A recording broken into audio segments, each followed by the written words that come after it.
कैसे हैं आप लोग? मुझे तो पूर्ण विश्वास है कि आप लोग अच्छे होंगे और मन से पढ़ाई कर रहे होंगे। आज हम आप लोगों के लिए एकदम बहुत अच्छा चैप्टर लेके आए हैं भारत के मिट्टियों के बारे में। किसके बारे में? भारत के मिट्टियों के बारे में। ठीक है, देखिए भारत की मिट्टियों के बारे में सबसे पहले देखते हैं कि मिट्टी किसे कहते हैं। मिट्टी किसे कहते हैं? देखिए परिभाषा लिखे हैं कि पृथ्वी के ऊपरी सतह पर, पृथ्वी गोल है तो पृथ्वी के ऊपरी सतह पर मोटे, माध्यम और बारीक कार्बनिक तथा अकार्बनिक मिश्रित कणों को मिट्टी कहते हैं। ठीक है, पृथ्वी के ऊपरी सतह पर मोटे, माध्यम और बारीक कार्बनिक तथा अकार्बनिक मिश्रित कणों को मिट्टी कहते हैं। ठीक है, देखिए भारत में निम्न प्रकार की मिट्टियाँ पाई जाती है। अब हम लोग देखते हैं कि भारत में कितने प्रकार की मिट्टियाँ पाई जाती है। एक एक मिट्टी को आज हम लोग देखने वाले हैं। ठीक है, तो सबसे पहले देखिए जलोढ़ मिट्टी। जलोढ़ मिट्टी किसे कहते हैं या जलोढ़ मिट्टी क्या है? देखिए यह नदियों के द्वारा बहाकर लाई गई मिट्टी है। नदियों के द्वारा बहाकर लाई गई मिट्टी है। यह बहुत उपजाऊ होती है। नदियों के द्वारा बहाकर लाई गई मिट्टी है, यह क्या होती है? बहुत उपजाऊ होती है। जलोढ़ मिट्टी क्या होता है? बहुत उपजाऊ होती है, जो धान तथा गन्ना के लिए बहुत ही उपयुक्त है। जलोढ़ मिट्टी धान तथा गन्ना के लिए बहुत ही उपयुक्त है। यह गंगा, गोदावरी, कृष्णा, कावेरी तथा महानदी के मैदान में मिलती है। यह कहाँ मिलती है? यह गंगा, गोदावरी, कृष्णा, कावेरी तथा महानदी के मैदान में मिलती है। कौन सी मिट्टी? जलोढ़ मिट्टी। ठीक है, यह जलोढ़ मिट्टी कहाँ मिलती है? तो गंगा, गोदावरी, कृष्णा, कावेरी तथा महानदी के मैदानों में मिलती है। ठीक है, अब हम देखते हैं काली मिट्टी। देखिए काली मिट्टी किसे कहते हैं? काली मिट्टी क्या है? यह मिट्टी लावा के टूटने से बनी है। लावा जानते हैं कि पृथ्वी को फूटने से जो मैग्मा निकलती है, ठीक है, उसे हम लोग लावा कहते हैं। तो देखिए यह मिट्टी लावा के टूटने से बनी है, जो कपास की खेती के लिए उपयुक्त होती है।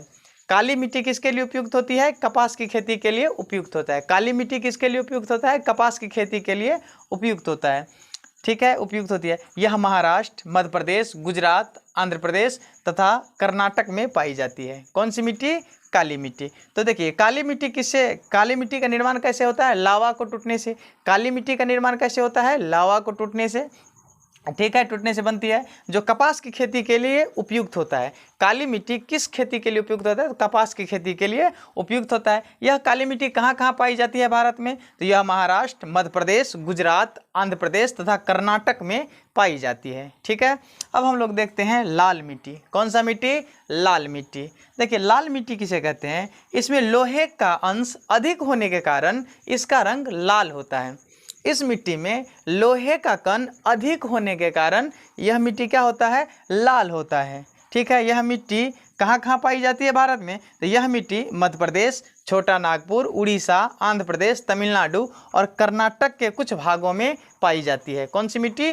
लाल मिट्टी। तो लाल मिट्टी लाल क्यों होता है? तो क्योंकि इसमें लोहे का अंश पाया जाता है, इसीलिए यह मिट्टी क्या होती है? लाल होती है। ठीक है, देखिए यह मिट्टी कहाँ कहाँ मिलती है? भारत के कहाँ कहाँ मिलती है? तो यह मिट्टी मध्य प्रदेश, छोटा नागपुर, उड़ीसा, आंध्र प्रदेश, तमिलनाडु और कर्नाटक के कुछ भागों पर पाई जाती है। ठीक है, अब हम लोग आगे देखते हैं, तब तक आप लोग एक स्क्रीनशॉट इसका ले लीजिए। ठीक है, अब हम लोग देखते हैं लेटेराइट मिट्टी। लेटेराइट मिट्टी क्या होता है? तो सुनिए, यह लेटेराइट जैसी पुरानी चट्टानों के टूटने से बनी है। यह लेटेराइट जैसी पुरानी चट्टानों को टूटने से बनी है। यह मिट्टी चाय की खेती के लिए बहुत उपयुक्त है। कौन सी मिट्टी? लेटेराइट मिट्टी चाय की खेती के लिए बहुत उपयुक्त है।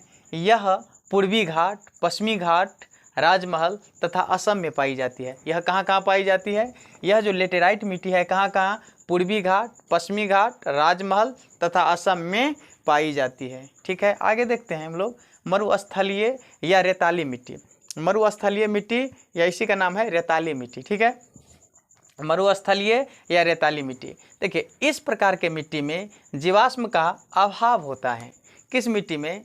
रेताली मिट्टी या मरुस्थलीय मिट्टी कह सकते हैं। इस मिट्टी में जीवाश्म का अभाव होता है, जहाँ वर्षा नहीं के बराबर होती है। जहाँ पर वर्षा नहीं के बराबर होती है, इसमें खेती नहीं के बराबर होती है। देखिए किस मिट्टी पे, मरुस्थलीय मिट्टी में खेती नहीं के बराबर होती है।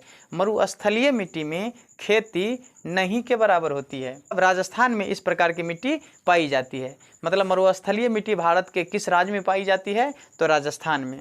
बताइए मरुस्थलीय मिट्टी भारत के किस राज्य में पाई जाती है, तो राजस्थान में। ठीक है, अब हम लोग देखते हैं पहाड़ी मिट्टी।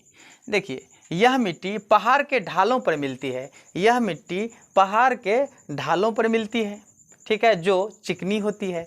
यह मिट्टी पहाड़ के ढालों पर मिलती है जो चिकनी होती है। ठीक है, भारत के सबसे उत्तरी भाग में यह मिट्टी मिलती है। यह भारत के किस भाग में, सबसे उत्तरी भाग में।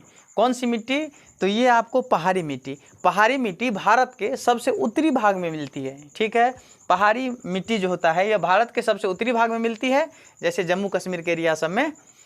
ठीक है, तो इसमें धान तथा चाय की खेती होती है। किसमें, ये पहाड़ी मिट्टी में धान तथा चाय की खेती होती है। तो पहाड़ी मिट्टी क्या होता है, तो यह मिट्टी पहाड़ के ढालों पर मिलती है। पहाड़ी मिट्टी, यह मिट्टी पहाड़ के ढालों पर मिलती है। यह मिट्टी चिकनी होती है तथा भारत के सबसे उत्तरी भाग में यह मिट्टी मिलती है। इसमें धान तथा चाय की खेती होती है। इस मिट्टी में धान तथा चाय की खेती होती है। ठीक है, आप लोग क्या कीजिए, इसका तब तक एक स्क्रीनशॉट ले लीजिए। हमें लगता है कि आप लोग स्क्रीनशॉट ले लिए होंगे। अब हम लोग नेक्स्ट क्लास में मिलेंगे। अगर ये वीडियो आप लोगों को अच्छा लगे तो मेरे चैनल को सब्सक्राइब ज़रूर करें, और अगर आप लोग इसे फेसबुक पेज पर देख रहे हैं तो उसे फॉलो ज़रूर करें, क्योंकि फेसबुक पर और यूट्यूब पर मेरा चैनल का नाम नई उमंग क्लासेज है। अगर ये वीडियो आप लोगों को अच्छा लगे तो मेरे चैनल को भी सब्सक्राइब कर लें और फेसबुक पेज को भी फॉलो कर लें। तब तक के लिए जय हिंद, जय भारत।